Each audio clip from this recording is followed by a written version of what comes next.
Саламатсыздар ма оқушылар? Саламатсыз ба? Бүгінгі сабағымыздың тақырыбы тоғы бар түзу өткізгіштің магнит өрісі. Тоғы бар шарғының магнит өрісі. Бүгінгі сабағымыздың мақсаты, оқу мақсаты магнит өрісінің сипаттамаларын түсіндіру, тоғы бар түзу өткізгіштің және сәулетті айналасындағы өріс сызықтардың бағытын анықтау. Магнетизм сөзі, магнит өріс сөзі Магнесия ежелгі грек қаласы тұрақты магнит пен тоғы бар өткізгіштің айналасындағы кеңістіктегі күштік өріс. Магнетит феррум оксиді және феррум 2 O3 оксидтерінен тұрады. Және де оқушылар бүгінгі тапсырманы жаңа тақырыпты постер арқылы қорғаймыз. Түрлі түсті светтермен түстер арқылы топқа бөлінеміз. Оқудың жалпы топқа бөлу әдісі, фотомозаика әдісі. Кім қай светті ұнатады, сол светке қарай топқа бөлінеміз. Кәнекей барлығымыз келіп, өзіне ұнаған светін алса екен.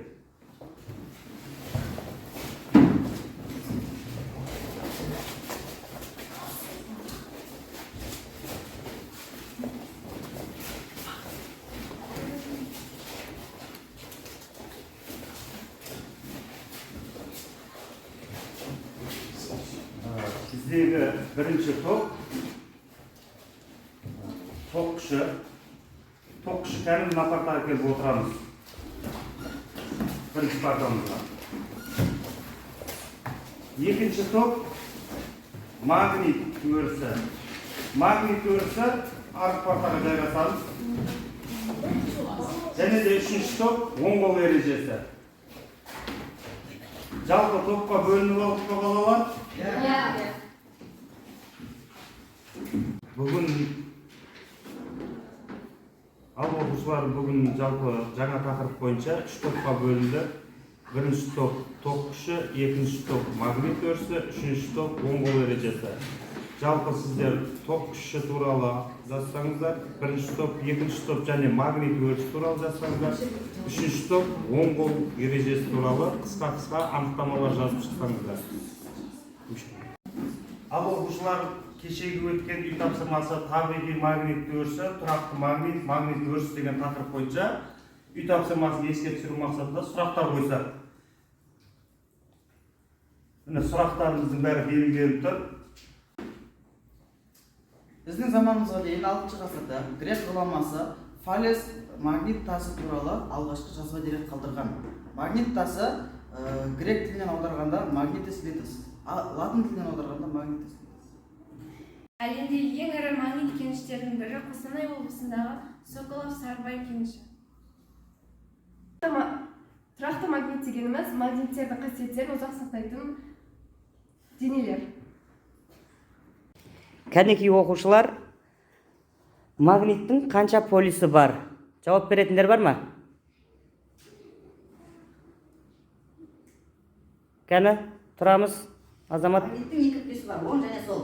Оларды SN әрпімен белгілейміз. Мысалы, 2 аттас магниттерді бір-біріне жақындатса, олар бір-бірін теуіп, бір-біріне жабыспайды. Және ал SN-мен екеуі бір-біріне жақындатсақ, онда ол магниттер бір-біріне жабысып болады. Саламатсыздар ма оқушылар? Магниттің қанша полюсі болады? Кім дайын екен? Бағдәулет, тұрамыз орнымыздан. Магниттің бір-біріне тартатын ұштарын аяқтас полюстері дейді, ал бір-бірін тебетін ұштарын аттас полюстері деп атайды. Солтүстік және оңтүстік полюстерді қандай таңбамен белгілейміз? Тұрамыз ораз. Солтүстік полюсті N-мен белгілейміз, оңтүстік полюсті S-мен белгілейміз. Отырамыз. Сұрақ, магнит өрісі дегеніміз не? Нұрсұлтан? Магнит өрісі дегеніміз магнит төңірегіндегі басқа магниттерді тартатын айрықша ортаны атайды. Отырамыз. Магнит индукциясының векторы дегеніміз және оны қандай әріппен таңбалаймыз?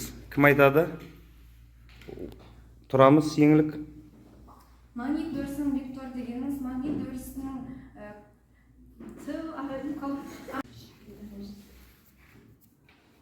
бізге берілген тақырып ток. Ток көзі деп өткізгіштің ұштарындағы потенциалдар айырымы нөлге теңестірмей оң және теріс зарядтың бөлектеп тұратын қондырғыны айтады.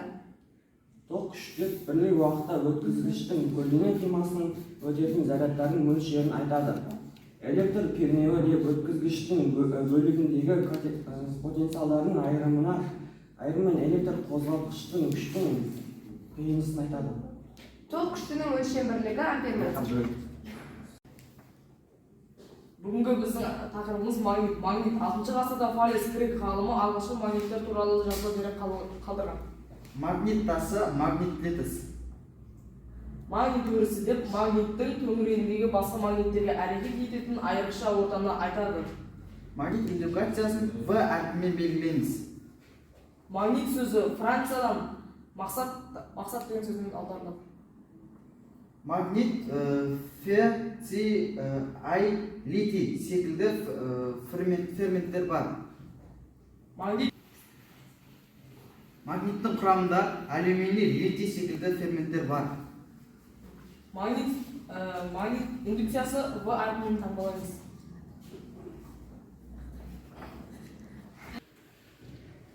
Магнит индукациясы деп магниттің өрісінің әрекеті күштік тұрғыдан сипатталатын шама. Тұрақты магнит деп магниттік қасиетін ұзақ сақтайтынды тастап айтамыз. Магнит өрісінің күш сызықтарын, бағыттарын анықтау екіге бөлінеді. Оның біріншісі оң қол ережесі, екіншісі бұранда ережесі. Оң қол ережесі. Біздің мына суретте көрсетіліп тұрғандай, оң қолымыздың бас бармағы, яғни ол ток күші. Ток күшін білдіреді, жоғарыға қарай бағытталып тұрған. Ал қалған мына 4 саусағымыз біздің магнит өрісінің күш сызықтарының бағытын көрсетеді. Мына 4 саусағымыз. Ал бұранда ережесі былайша анықталады. Егер бұрандана түсу өткізгіштегі токтың бағытымен ілесе қозғалысты етіп бағыттасақ, онда бұранда сабының айналу бағыты өткізгіштің төңірегіндегі магнит өрісінің күш сызықтарының бағыттарын көрсетеді. Ал оң қол ережесі былай оқылады. Егер оң қолымыздың бармағы түзу өткізгіштегі токтың бағытымен бағытталса, онда өткізгіштегі қапсыра ұсталынған саусақтардың бағыты оның төңірегіндегі магнит өрісінің күш сызықтарының бағытын көрсетеді. Ал оқушылар, бүгінгі сабағымызды сәйкесінтақ әдісі арқылы бекітеміз. Мына парақтар берілген, сәйкестендіріп шықсаңыздар.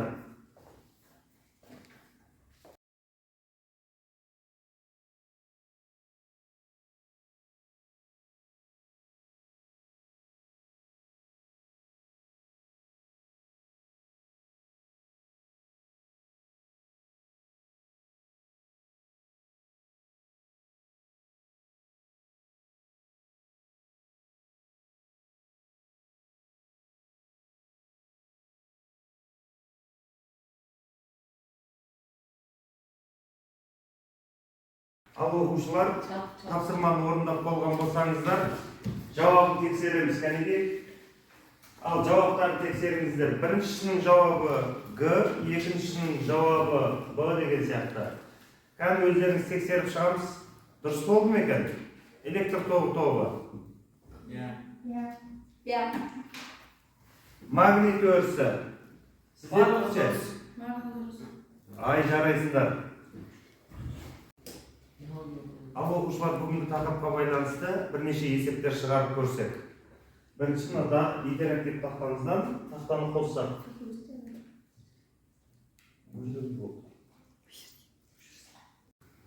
Так, балалар, екінші есебімізді шығарсақ, сымның орам ұзындығы 0,2 метр. Берілгені, сымның орам ұзындығы 0,2 метр. Электр қозғалтқыш якорының орналасқан жеріндегі магнит индукциясы 0,125 тесла. 20 ампер ток күші өткенде орамға әсер ететін күш. Ток күші 20 ампер. 20 ампер. Табу керек күш. Керек.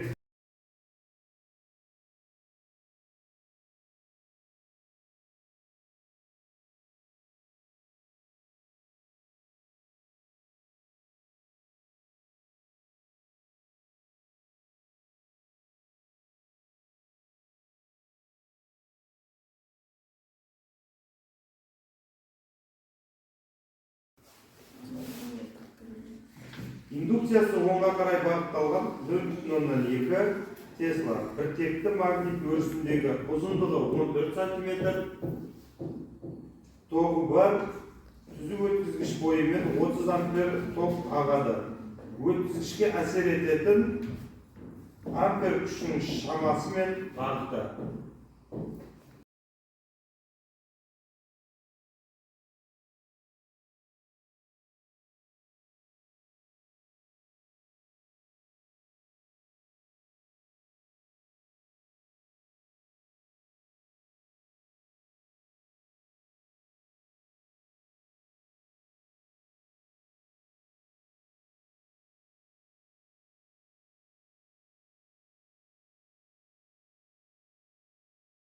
Ал оқушылар бүгінгі сабақты қалай түсіндіңіздер? Және қалай түсінгендеріңізді мына кері байланыс, банқашшам кері байланыс арқылы бағалап кетсеңіздер.